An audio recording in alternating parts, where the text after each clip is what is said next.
When the Broussard family bought 60 acres of farmland outside the small bayou town of Cade Prairie, Louisiana that spring, the seller threw in an extra 3 acres at no additional cost. A stagnant, overgrown pond at the property's back corner that hadn't held a single fish worth catching in over 20 years. "Take it if you want it," the seller told Dale Broussard, waving a hand toward the murky water. "Nothing living in there worth the trouble." Dale figured it might be useful for watering cattle someday and didn't think much more about it. His 10-year-old daughter, Tallulah, thought about it considerably more than anyone else in the family.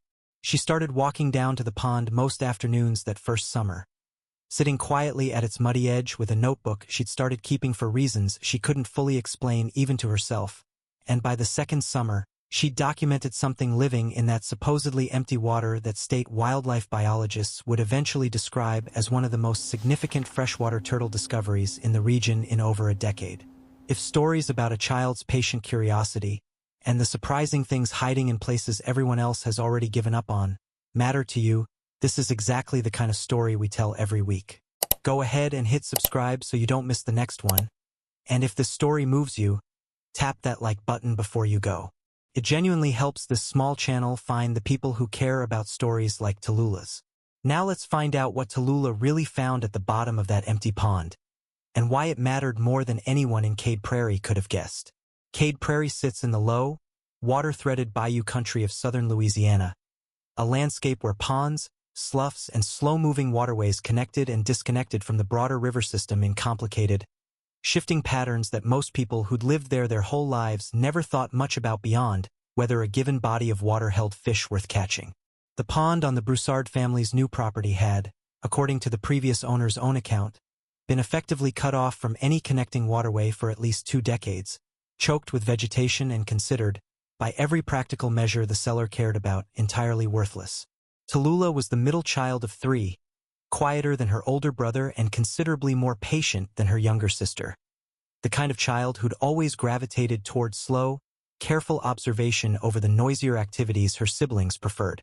Her mother, Renee, taught part-time at the elementary school in town, and her father worked the family's row crops alongside cattle he ran on the property's better pasture. A modest operation that kept the whole family busy but that had never included, before Tallulah started her project, much attention toward the stagnant, overgrown pond nobody considered useful for anything. She'd started visiting the pond that first summer mostly out of simple curiosity, the way children are drawn to water regardless of whether adults consider it interesting. What kept her coming back, session after session through that first summer and into the next, was something she noticed within her first few weeks of quiet observation. Despite the previous owner's confident assessment that nothing worthwhile lived in the water, Tallulah kept spotting turtles, more of them and in more variety than she'd ever seen in any other pond or bayou she'd visited with her family. She started sketching what she saw in a school notebook her mother had given her for an entirely different purpose, rough drawings of shell patterns and markings, along with notes on where in the pond she'd spotted each turtle and roughly how large it appeared to be. Renee found the notebook that first autumn while helping Tallulah organize her school things and, rather than dismissing it, sat down with her daughter one evening and asked her to explain what she'd been recording. Tallulah explained, with the careful matter-of-fact seriousness she brought to most things, that the turtles in their new pond looked different from the ones she'd seen elsewhere growing up, their shell patterns more intricate, with a distinctive pale ring pattern along each scute that she hadn't noticed on any turtle in the bayous closer to town. Renee, who didn't know enough about turtles herself to evaluate the claim seriously, nonetheless recognized in her daughter's careful documentation something worth taking more seriously than a passing childhood interest, and encouraged Tallulah to keep recording what she saw. Tallulah's grandfather, Emile Broussard, who'd fished the bayous around Cade Prairie his entire life and considered himself as knowledgeable about local wildlife as anyone in the parish, found his granddaughter's turtle project charming but not especially significant when Renee mentioned it that winter. "Turtles are turtles, Cher," he told Tallulah, not unkindly, the kind of gentle, affectionate dismissal a grandfather offers a grandchild's enthusiasm without meaning any real disrespect by it. He'd fished that general stretch of bayou country for 60 years and, in his own accounting, had seen every variety of turtle the region had to offer.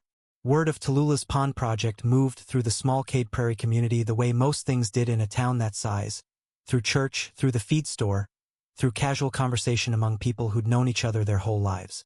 Most of the response settled into the same gentle, affectionate category Emile had offered, a sweet way for a thoughtful child to spend her summer afternoons.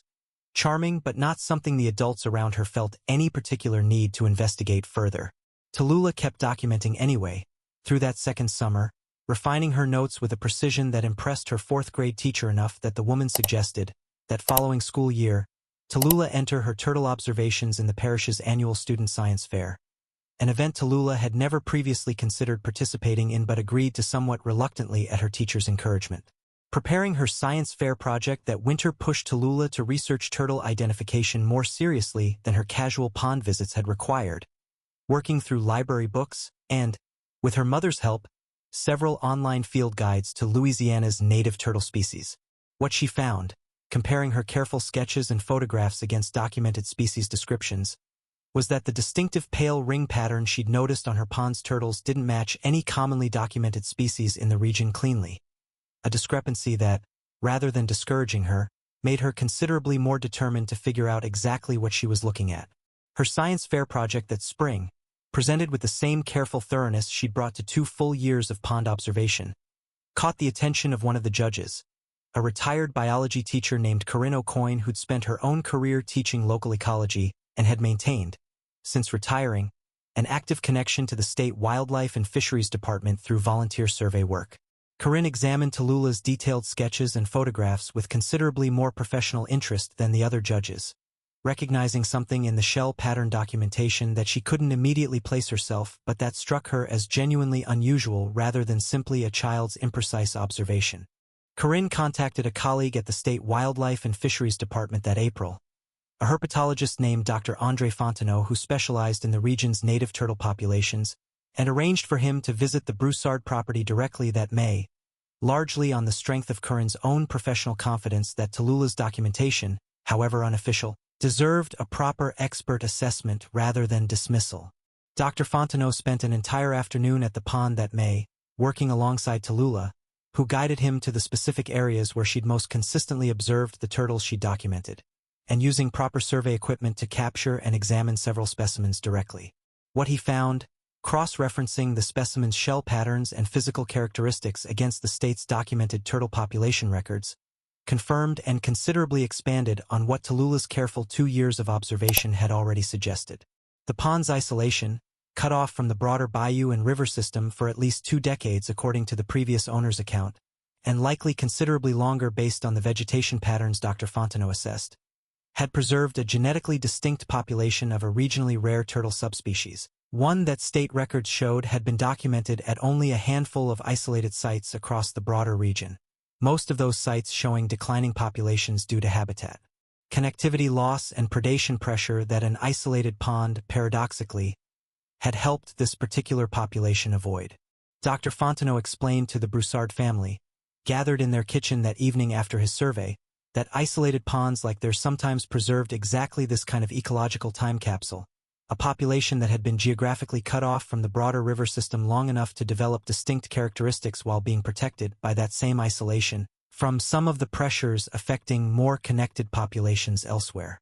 Tallulah's pond, he said plainly, represented one of the healthier and more significant known populations of the subspecies in the entire state.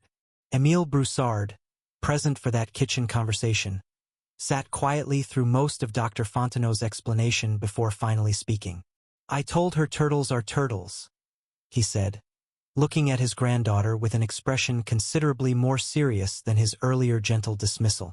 Tallulah, sitting beside him with her original notebook still in hand, didn't say much back, though her small, quiet smile suggested she'd known, in her own patient way, that there was more to her pond than anyone else had bothered to notice. The state wildlife and fisheries department formally documented the population that summer, working with the Broussard family to establish a voluntary conservation agreement that protected the pond's habitat while allowing the family to continue their existing cattle operation on the surrounding land, a straightforward arrangement that cost the family nothing but that gave the newly documented population formal recognition and long-term protection. Dr. Fontenot's team returned twice more that year for additional survey work, and Corinne O'Coin, the retired teacher whose sharp eye at the science fair had started the whole process, became a regular visitor herself, mentoring Tallulah through increasingly sophisticated observation techniques. By the following spring, Tallulah's original science fair project had been formally credited in a state wildlife department publication documenting the population's discovery. Her name listed as the observation's original documenter, a level of recognition that struck most of Cade Prairie as considerably more significant than anyone had expected from a child's quiet summer hobby at a pond nobody else had wanted. Tallulah never made much of what happened. When people asked how she'd known the turtles were worth watching so carefully, she usually gave some version of the same simple answer. She hadn't known they were rare. She just thought they looked different from any turtle she'd seen before, and once she noticed that, she couldn't quite stop paying attention until she understood exactly why. There is a particular kind of discovery that only patient, sustained attention makes possible, the kind no single afternoon of looking could ever produce on its own. Tallulah Broussard hadn't set out to find a scientifically significant turtle population in a pond her own family had been told was worthless. She'd simply kept returning to the water, notebook in hand, refusing to accept that nothing living in there worth the trouble was the whole story, and in that quiet, patient refusal, she found something that mattered considerably more than anyone standing at the water's edge that first spring had any reason to expect.